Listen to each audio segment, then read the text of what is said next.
Now, I've read a ton of books over the years, and there are 4 that are extremely helpful when it comes to picking your dream career and figuring out what the heck to do with your life. And these 4 books not only help me choose a career, but it also helped me choose my life purpose in general. And not only will these books help you to figure out your life purpose, but they're also gonna lead to more freedom in life, control over what you spend your time doing, and better relationships as well. And at the end, I'm also gonna give a bonus book recommendation that's going to be tailored to your specific situation, right? The type of career you want to go into or what you want to study. So without further ado, let's get right into it with number 4 on the list, which is what color is your parachute? Now, by the way, I am gonna go from the least helpful to the most helpful, but that doesn't mean that this one isn't helpful. It's still a great book. So this book is all about identifying what career you should go into and also how to land that career. And one thing that I really like about this book is it emphasizes the importance of creativity in the modern job market. And this is especially important in the age of AI, where repetitive tasks that don't require that much creativity are being automated. Now, the thing that this book is really well known for is using what's known as the flower exercise. And basically, each petal on the flower is going to be something important that you should keep in mind when it comes to choosing your career. And where all of the flowers intersect is going to be something that's probably going to be good for you. Now, what I kind of don't like about this book is it's a little bit too woo-woo. Now, don't get me wrong, there are some things that I like that are woo-woo. For instance, I believe in the law of attraction. That's pretty woo-woo. But for the most part, I like books that have actionable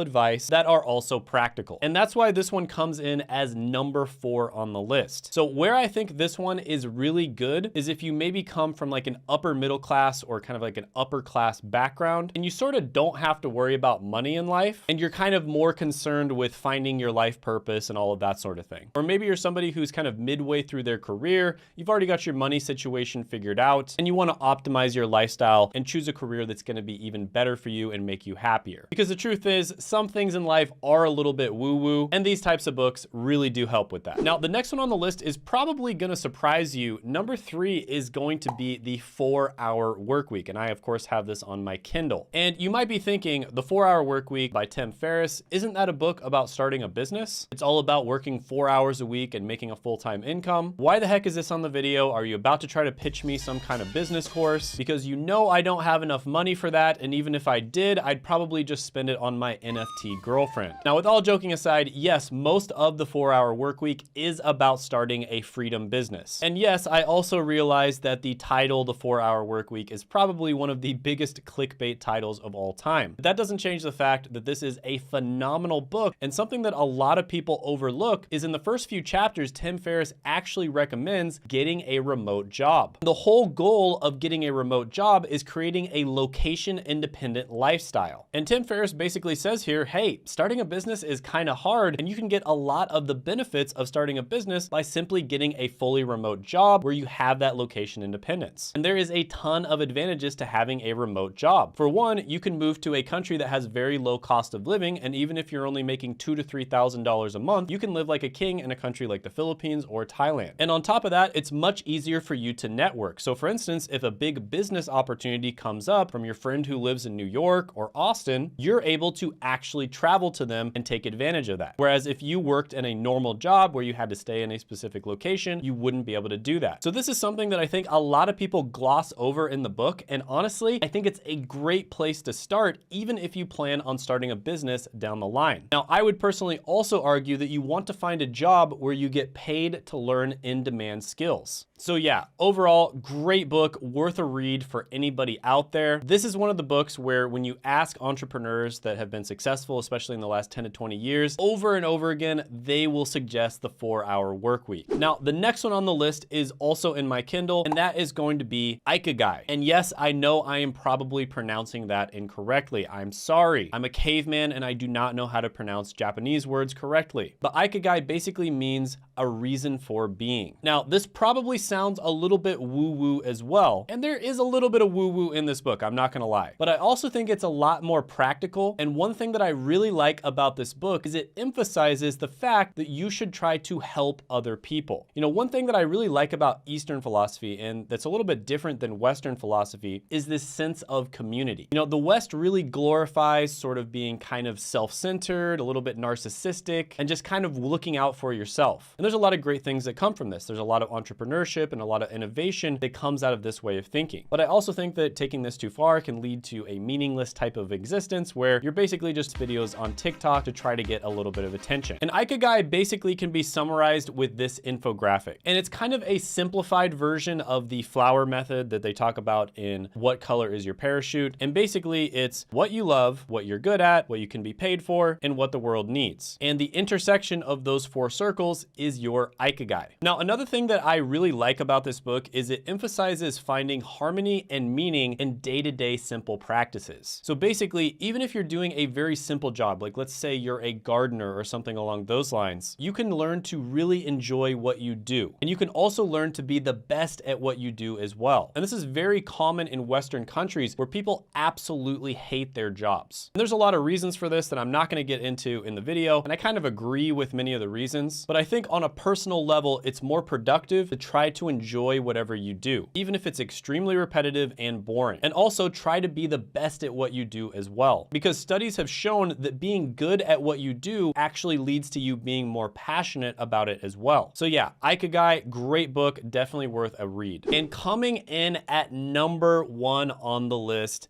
is the book So Good They Can't Ignore You by Cal Newport. Cal Newport is honestly one of the GOATs of the self-help industry. This guy has written so many amazing books. I remember the first book I read by Cal Newport was when I was in high school, and I believe it was called How to Become a Straight A Student. And that's when I started taking my studies really seriously, and I went from being a terrible student, I think I had like a 2.3 GPA or something like that, to getting straight A's the rest of high school. So it was an incredible book. And then when I went to university, I read the book How to Win at College. Also an incredible book, and it taught me organization techniques that I still use to this day. So for instance, in the book, he recommends just planning out your next day on a flashcard, right? Literally just take it hour by hour and plan out your next day on a flashcard. And that's something that I have literally been doing since my first year of college, and I still do it to this day. And I learned that from Cal Newport's books. He's also written some really good books like Deep Work and Digital Minimalism, which I highly recommend as well. But for this video, So Good They Can't Ignore You is a phenomenal book. And I swear Cal Newport basically like reads my brain, because before I read this book, I thought a lot of the things that he says in this book, but I couldn't quite put it into words. So for instance, I always knew that this whole follow your passion thing was a bunch of BS. I came up from a poor background, and I knew that I had to make practical decisions in order to make money and get myself out of that situation. And if I had just followed my passion, I never would have escaped. Now, that doesn't mean you should totally ignore your passion by any means. That's something that you should keep in mind, but there are other things that are even more important. And instead of following your passion, what Cal Newport recommends is developing what's known as a craftsman mindset. And this is basically where you focus on developing valuable skills. And by developing valuable skills, you get this thing that's known as career capital. And the more career capital you have, the more control you're going to have over how much money you make, what types of jobs you get, and your overall freedom and autonomy. And he also goes into the fact that people actually report higher job satisfaction when they have more freedom and autonomy. And he goes over research in the book where it kind of shows that people who go for their passion, follow their passion, a lot of the time will end up miserable with their job. And in many cases, you should be keeping your passions as either a hobby or something that you start a business with. And honestly, there's a lot more to this book, and I'd have to make like an entire video or maybe even a video series on it, because it's really a great book, and I highly, highly recommend that you read it. If there's only one book on this list that you read, it's got to be this one. Now, by the way, if you're extremely confused about what career path you are choosing, I'm actually going to be doing a live